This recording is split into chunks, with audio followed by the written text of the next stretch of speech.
Formal nang inabisuhan ng Senado ang Kamara kaugnay ng kahandaan nito sa Hunyo para sa pagsisimula ng proseso ng impeachment laban kay Vice President Sara Duterte. Nakatutok si Mav Gonzalez.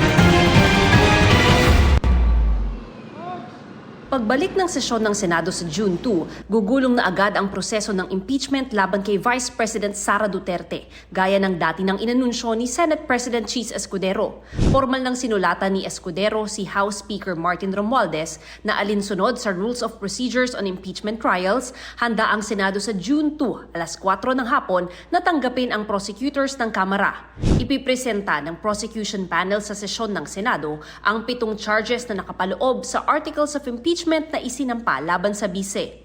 Kinabukasan nito o June 3, alas 9 ng umaga, magko-convene na ang Senado bilang impeachment court na maglilitis sa bise. Pwede nang mag-issue ng summons at iba pang kautusan. Pinadalhan din ng kopya ng sulat si VP Sara. Sinusubukan ng GMA Integrated News kuna ng pahayag ang bise, pero dati na niyang sinabing gusto niyang matuloy ang impeachment trial na aniyay gusto niyang maging madugo.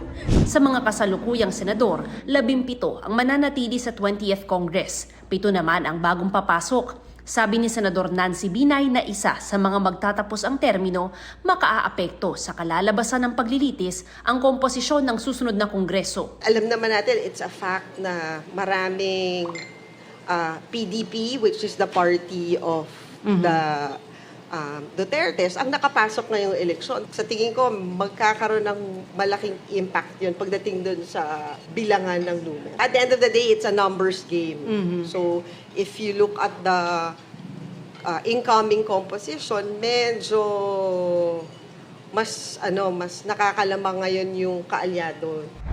Gayunman, paalala ni Binay, kailangan pa rin suriin ng senator judges ang mga ebidensyang ihaharap. Para sa mga magtatapos na ang termino bilang senador, pag-aproba sa impeachment rules na lang ang magiging papel nila sa impeachment. A blessing in disguise na hindi rin ako magiging bahagi ng impeachment trial kasi yung proseso na yon is very divisive.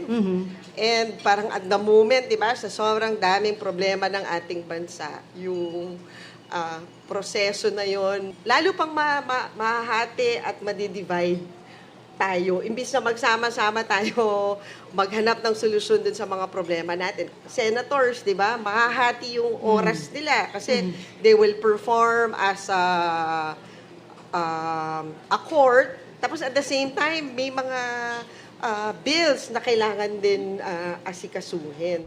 Para sa GMA Integrated News, Mav Gonzalez, nakatutok 24 oras.